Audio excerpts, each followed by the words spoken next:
Hey everybody, we're back with another acceptable casualties battle report. Today we have 400 points from the book for Overlord. We have Americans versus Germans. We're going to be playing defense line. We'll be back in a second to go over lists and deployment.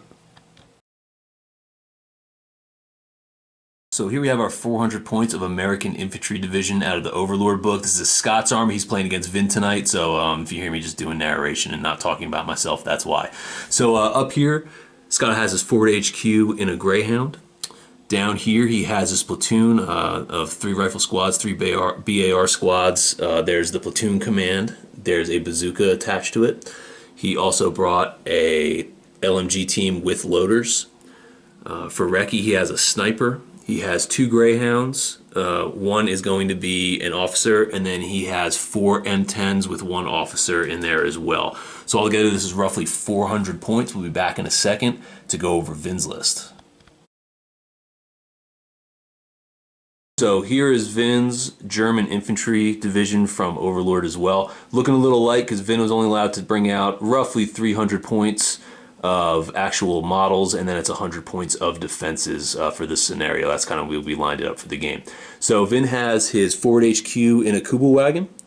He has his infantry platoon of Panzer Grenadiers. Each of the 5-man rifle bases, they have 2 Panzerfaust in each. Command team. What? They actually have the Panzerfaust. It's not 2. It's like a guy just has the. Oh, it has the Faust. So it's not 2. Okay. Yeah. All right. So that's what Vin has there with the LMG teams behind it. Vin also has a sniper team here, and is this just a wire team or a comms team? Comms. Comms team there as well. Vin opted to bring a Panther with Panzer Ace. Yep. And then Vin also brought in an MG bunker. For his off-table, Vin has 2 80mm off-table mortars. He has an 88 shot, and he has reinforced cover for the sniper wherever he ends up laying him down. So that's roughly 400 points there. We'll be back in a second to go over deployment. So we are back for deployment for defense line. I didn't mention earlier, but the battle rating for the Americans is a 30. If the Germans have a battle rating of an 18. So for objectives for this, the hilltop is going to be 1 objective. The bridge will be a 2nd objective.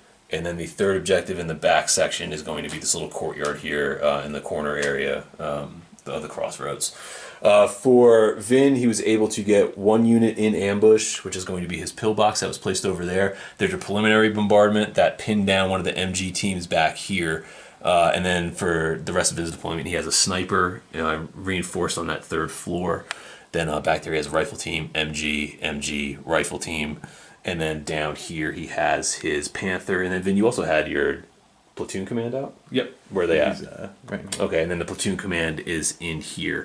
For Scott, he ended up bringing his 3 recce units, so he has his sniper here in the wheat fields. He has both of his Greyhounds coming up the road over here, and then down on that side over there, you have a full rifle platoon, and then the light machine gun going to be pushing up along that side of the table, making a push for that pillbox over there. So that's what we're looking at right now for deployment. We'll be back in a second. Scott has the top of turn 1. We'll be back in a flash. So we are back for the top of turn 1. Something I forgot to mention is Scott does have a counter battery mission. He has 1 of those for 10 points. So for this turn, Scott ended up rolling up over 10 orders, more orders than he ended up needing. So at the beginning of the turn, he moved that rifle squad with the bar team and then the light MG, pushed them up to that edge of the hill right there. They're out of the arc of fire for that machine gun bunker over there, so they're kind of safe tucked into the edge over there. Down here, the sniper team and then the 2 Greyhounds, they fired up and they ended up pinning the sniper up here. Vin ended up failing his 3-up save on one of the shots that ended up getting through, so they are pinned on the top right there. That's all that happened here for top of turn 1. We'll be back in a second for Germans bottom 1. So we are back for bottom of turn 1. On this turn, Vin ended up getting, what was it, like 10 orders? More than you can use. So he had 10 orders on this one. So Vin ended up kind of just doing a little maneuvering back here. These guys are still pinned from the initial bombardment before the game. He moved a rifle squad there, and then another team. We're playing that they can walk across the river. It's going to be like low water. So they were able to swing around the back. Vehicles can't cross the water. Just a heads up, they can only cross here at the bridge. This crossing over here and then in that back crossing over there. So so like I said, Vin put his 2 infantry teams. They're swinging around the back over here. The Panther moved up over here to kind of control the bridge, and then with Vin's spotter over here, he was able to get line of sight down there on top of that hill, drop the bombardment that's scattered here. He was able to roll up and pin the bar team that's over there on the edge of the table. So that's what we're looking at right here for the end of turn 1. We'll be back in a second for top of turn 2. We got 2 more turns until Scott's guys come in at top of turn 3, so we'll see how that goes. We'll be back in a flash. We are back for top of turn 2 for the Yanks. This turn, I think Scott rolled way more orders than he needed once again. For this one, the BAR team continued to stay pinned.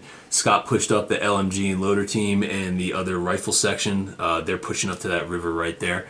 Down here, the 2 M8 Greyhounds, they opened up, tried to dump a couple of AP rounds into the Panther down here. Ended up getting 2 hits, and then Vin passed both his morale saves to stay unpinned. The only good thing they could do is really kind of immobilize them on double ones, but they're still harassing them down there, keeping them busy. And then the sniper ended up firing up into the observer. He has 40-inch range with that spotter attached to the unit, and I think he failed both of his attempts to pin the observers up here. Well, this is a platoon command. It's not the observer, right, Vin?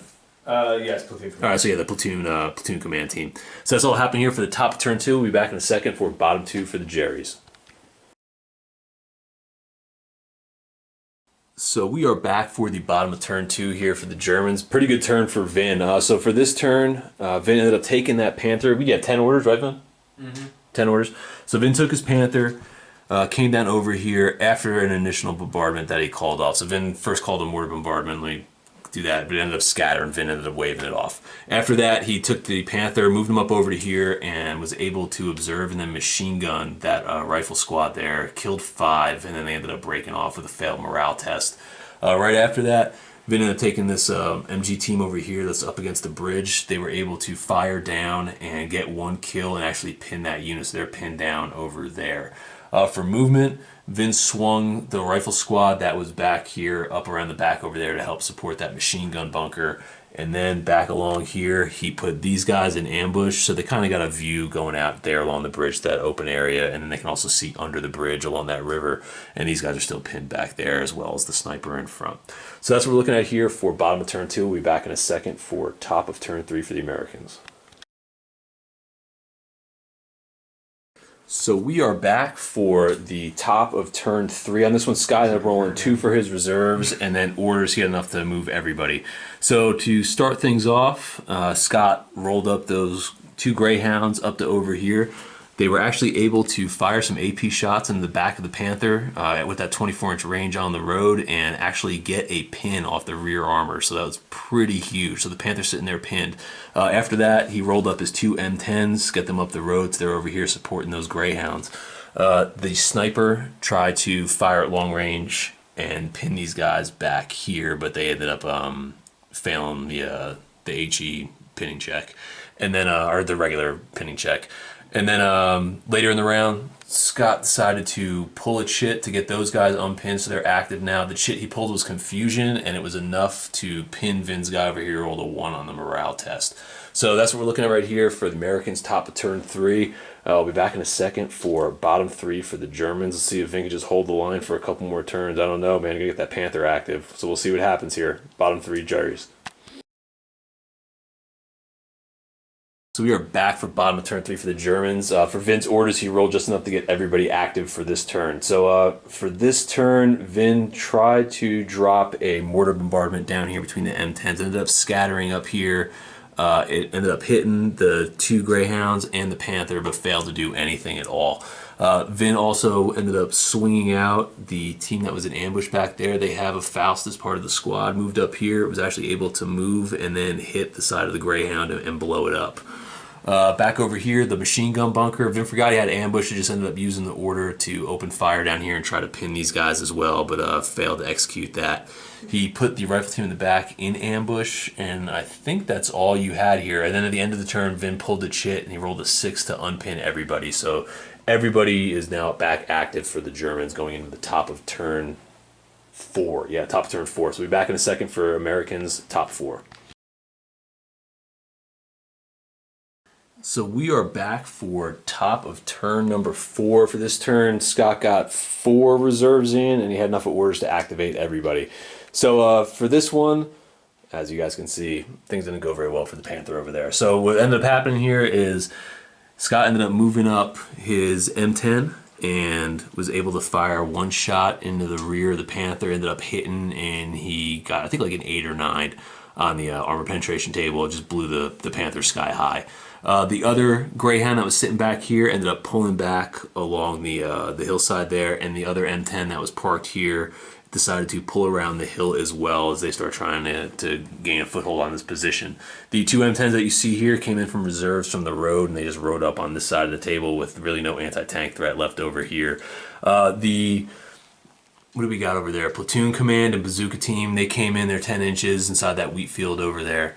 The LMG team with the loaders that was over there, since they're unsupported, Scott pulled them back to the hillside over here, so they're kind of parked sitting there next to the BAR team as well. And then the sniper down here, he failed to he shot down here. He was able to kill one of the rifle guys here, and Vin had to be on the call of duty test that he passed. So after all the firing was done, Vin ended up firing down here trying to pin the M10 and then fell back into the building over there. So that's what we're looking at right now for the top of turn 4. We'll be back in a second for bottom of turn 4 for the Jerrys. Just one more turn, Vin, and then you get some reserves coming in. Yep. Oh, I need it so bad. All 10 bodies. So we'll be back in a second for bottom of turn 4.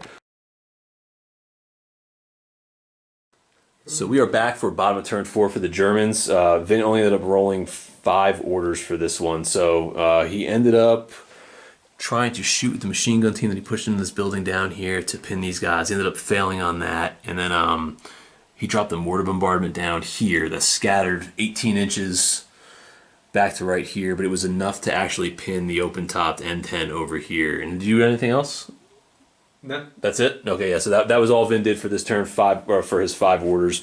Coming back for top of turn 5 for the Yanks. Still got some reserves waiting to come in on the table, so we'll see how that goes. Back in a flash.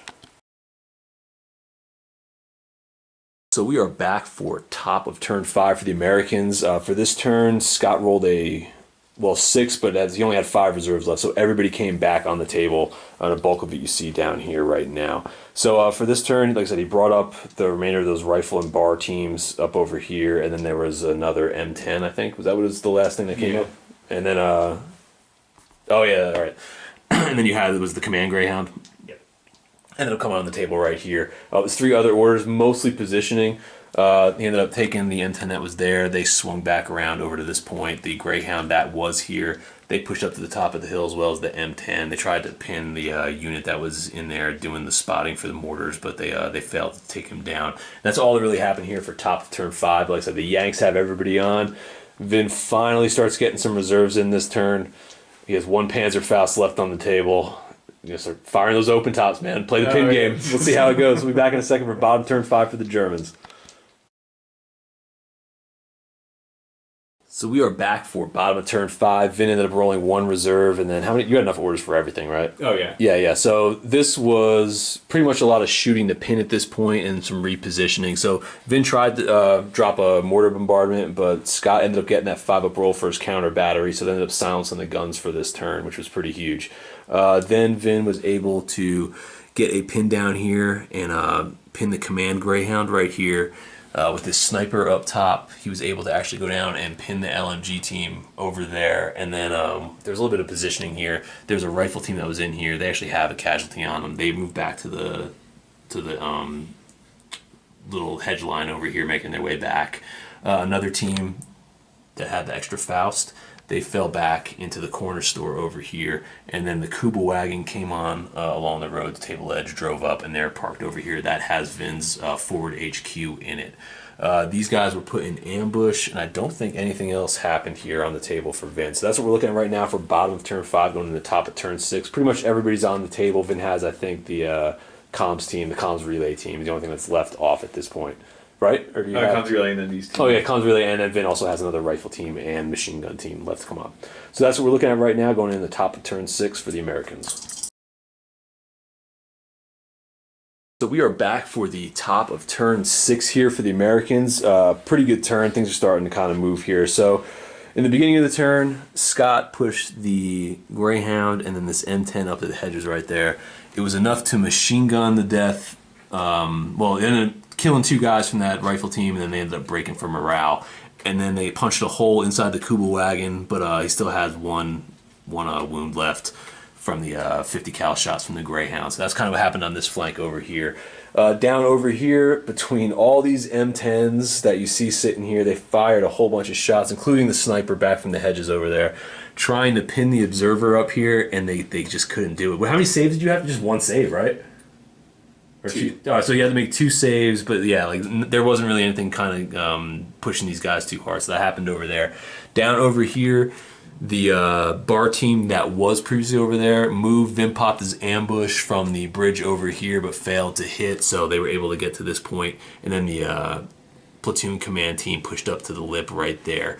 Down over here, these 2 teams, they stayed still in the wheat fields, and then these 2 guys are starting to push up to help support the tanks and the Greyhounds kind of moving up. And that's all that happened here for the top of turn 6. We'll be back in a second for bottom of turn 6. Vin did have to pull the shit for losing that 1 rifle team, but he did pull air cover, just to make a note of that. We rolled a 1 for weather, so it's thunderstorm, so it was only 1 battle rating counter.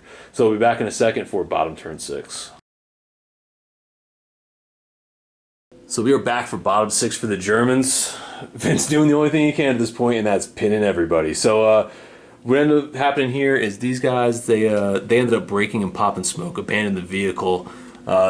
Since there's no infantry supporting these guys, I think Scott rolled double 1s. They were pinned twice, and then they ended up just leaving unsupported. So they ended up breaking off the table. Vin also dropped a bombardment down here, spotting from his forward HQ that's down there. They can kind of get a line of sight to over here. Minimal scatter into there. Vin was able to pin the M10, the Greyhound, and pin these guys back here and do a casualty. These guys, Vin ended up failing the pinning test, so all of that's pinned there as well. Vin used the sniper up here to pin these guys over here, so that's pretty much what happened here. A little bit of positioning. Vin had his reserves come in, but they're kind of stuck back there, pushing up ever so slowly. It's kind of just slowing down Scott at this point, but you know, there's still so much getting pushed up the table, so we'll see if this trend continues going into the top of turn 7 for the Americans. So we are back for top of turn 7 for the Yanks. They end up getting enough of orders to activate everybody who was eligible on the table. For this turn, a lot of gunfire. Vin ended up making a lot of saves though. So what ended up happening was a lot of movement up here to kind of get these guys up on the hedges. This infantry is moving up to support on this flank over here. For the active M10 that was here, as well as the Greyhound, there was a lot of firing that went into this window here on the 2nd floor. They ended up killing the platoon command team. Well, they kill them outright or just do a 1-man, and they ended up breaking because they were pinned, right? Yeah. Yeah, okay, so they ended up breaking out of the house right there. Between all the rifle teams that were over here, you got the sniper down here. Everybody fired just a boatload of shots in here at the MG team and couldn't even get a wound or get a pin opportunity on them. I think they had to make 1 save the entire time there. So they're moving up the table slowly here, but these guys are still holding out in the corner hotel, and that's kind of the backbone of Vin's defense at this point.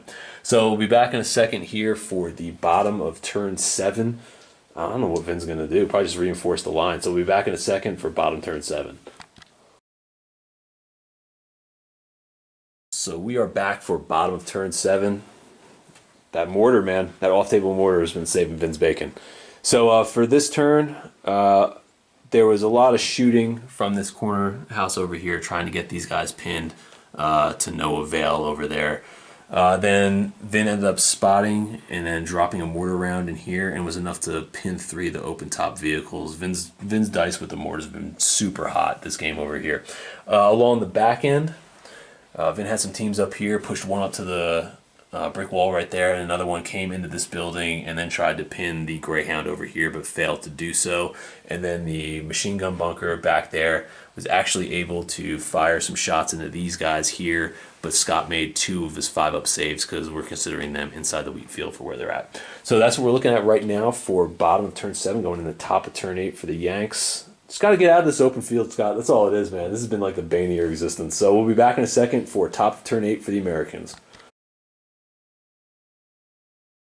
So we are back for top of turn 8, and for this turn, Scott's starting to make his push. So with some machine gun fire from a lot of the infantry teams over here, right? That's who did most of the damage for this, if I remember right. They pinned. That's right, yeah. These guys over here, they were able to pin the command team in the back, and then there was some machine gun fire that went in from the Greyhound and the M10 over here, as well as some other fire from everywhere else. It was enough to kill the one machine gun team on the second floor and kill the sniper team to a man. So this entire row of buildings got plucked out. Vin also had to pull a chip because he lost this objective over here, but they still control the bridge pretty handily. Everybody else kind of started to move up on that flank over there. The infantry is starting to push up as well over here on the back side of that hill. It'll probably start gaining control on this side of the river.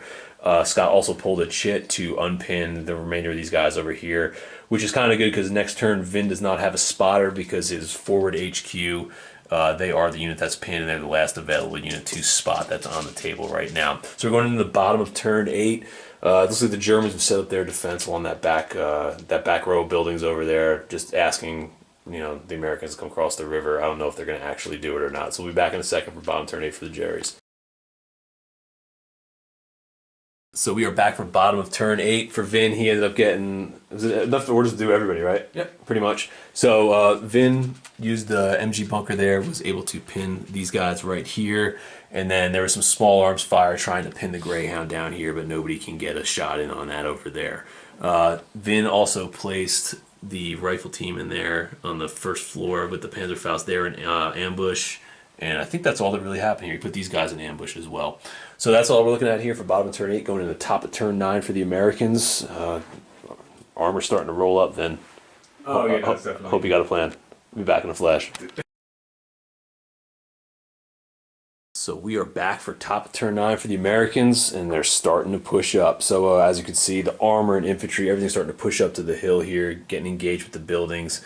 Down over here, we had some machine gun fire get dumped into the rifle team that was over there. Vin took 3 casualties, passes beyond the Call of Duty test, though. He ended up passing morale with a 6, passes beyond the call, and ended up tucking those guys behind the building over there. There's also some machine gun fire laid into this MG team here, but Vin ended up passing his saves. They're doing all right. The bunker there, since obviously that's to denote the arc of fire, Scott's now able to kind of push these guys around the outside since the building over here is not able to cover their flank anymore, and the ambush has already been popped over there. What else has happened on this turn? Did you put fire in that building too, Scott? No. I can't remember. It's just mostly positioning at this point. And then there was some attempts to try to pin the bunker over here. But this was a lot of positioning and really pushing up on this flank right here. So we'll be back in a second for bottom of turn 9 for the Germans. They got to be close to breaking at this point. Vin's putting up a pretty solid defense here with what he got left. I'm curious to see how this is going to play out. So we'll be back in a second for bottom of turn 9. So we're back for the bottom of turn 9. This was just bonkers. So what Vin had left over here, he had the machine gun team over there. They attempted to pin here, failed, and then Vin ended up falling back behind the building over there. With this unit over here, Vin fired down into the small squad that was crossing the river right there, did a casualty. Scott passed his beyond the Call of Duty test after the shooting was done, went and assaulted the bunker. In the process of the assault, Scott was actually able to pin the bunker and actually kill a guy that was in there.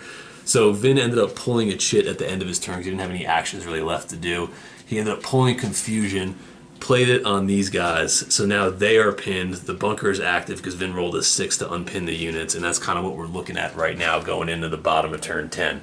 So we'll be back in a second for Yankees. Top of turn 10, I'm sorry. Top of turn 10 for the Yankees coming on up. I have no idea what's happening right now. This is bizarro world. I'm not been still hanging in it. So we'll be back in a second for the Yanks. So we are back for top of turn 10. A little recap I forgot to go over. Last turn for Vin, he actually mowed down these guys over here with the machine gun bunker. I forgot to go over that. So for this turn for Scott, as you can see, there's a lot of just armor over here that kind of opened up into the bunker. Vin ended up losing 2 guys between assaults, right? It was, between assaults. Yeah, between assaults and fire. So there's only 1 guy left in there, but he's not pinned, which is pretty huge. Over here, Vin lost 1 guy. They're down to 2, but they are in ambush sitting over there. Up over here, The command Greyhound over here tried to fire into the forward HQ but failed to hit. And then over here, this Greyhound crossed over, getting ready to make a push across the river over there. They failed to observe. The rifle team that was previously back over here was able to move into the second floor of the building, not into the roof. We just have it like that for ease sake. Failed to observe the MG-34 team that's sitting there on the bridge. There's a little bit of movement up over here. As you can see, the bazooka team, he tried to move in and assault as well, and then he ended up pinning himself because he failed his morale test. But Scott pulled another chit at the end of the turn and unpinned both of those guys. So the defensive line for the Germans right now, Ben, you have to have under 10 troops. I think so. Right, it's either under 10 or roughly It's 10 like guys left holding the line. 4, 7, 11. Okay. Okay, I got like 13. So 13 Germans against the wall of armor, and then I don't know how many Americans coming up. So we'll see how this plays out going into the bottom of turn 10. Remember, again, at the end of turn 12, we just call it a draw. So we'll see how this plays out. Be back in a flash. We are back for the bottom of turn 10. Desperate moves here for Vin, like you said. So Vin ended up getting boxcars for your orders, right? Yep. First order, Vin decided to drop a bombardment right there. Scattered only 6 inches. Vin got 1 direct hit, which obviously landed on the bunker, and then pins. So the pins allocated, Scott made a save there. Failed to save here. Took a wound because he rolled a 1. And then passed he had to be on the Call of Duty test for his morale, and then passed it, so they were active.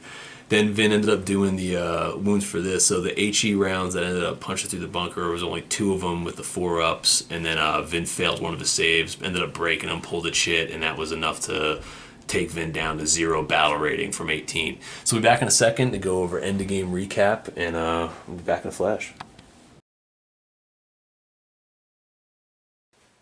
So we are back with the end-of-game recap. It ended up being an American victory. I think Scott was down to like 6 battle rating, I think, at the end of it. But would you have like 4 chits pulled for just unpinning? Yeah. It wasn't even really like damage. It was just Vin with those mortars keeping everybody pinned.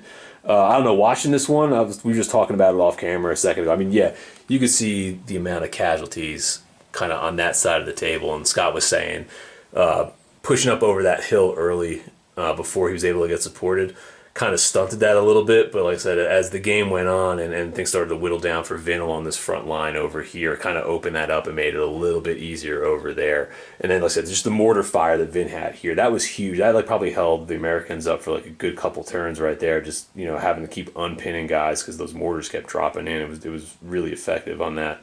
I don't know if, like I said, from watching from my point of view, the story of the game was how long that sniper machine gun team and then platoon command were able to hold this row of buildings here and either keep these guys pinned or just be able to survive against just the amount of fire that they were taking over there. It was huge.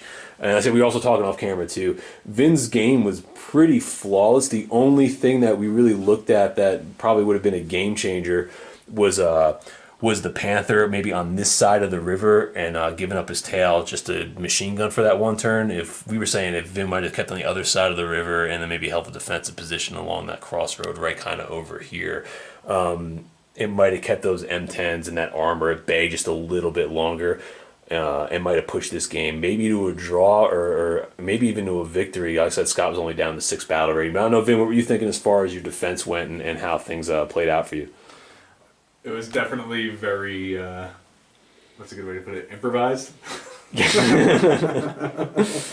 Yeah.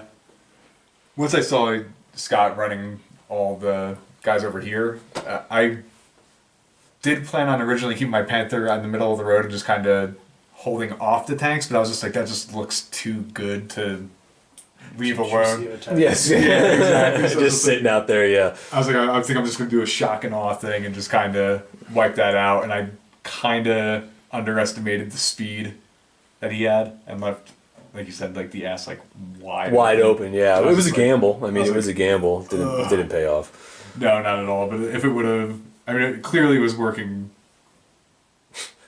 Yeah, you know, that 100-point tank with Panzer Ace, was able to kill 5 Americans before he got blown up.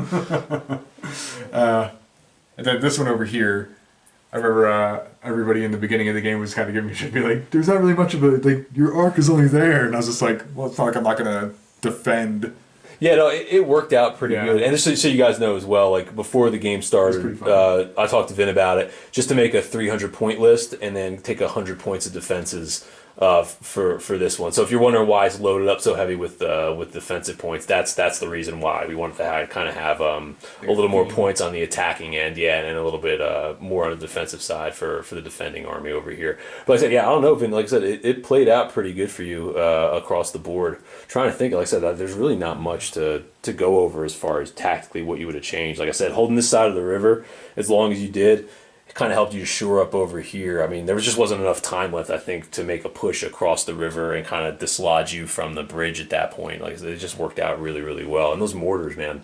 Yeah, to be honest, like 90% of the game, I was peeing my pants because the size of his force just coming down that one side of the road. Yeah, it's like I said, I'm not stopping. if you didn't have such hot dice with the mortars, this probably would have gotten rolled up a whole lot sooner. Yeah. But like I would just, say hot defensive. Like Yeah. my defense rolls were. yeah, and you kept guys alive pretty well. But like I said, this is a really good game. We had a lot of fun. Hopefully, we can start to get Scott over here more and roll some more dice on Tuesdays, kind of mix it up a little bit. So thanks for watching. Like, subscribe, all that jazz, and I'll catch you guys later.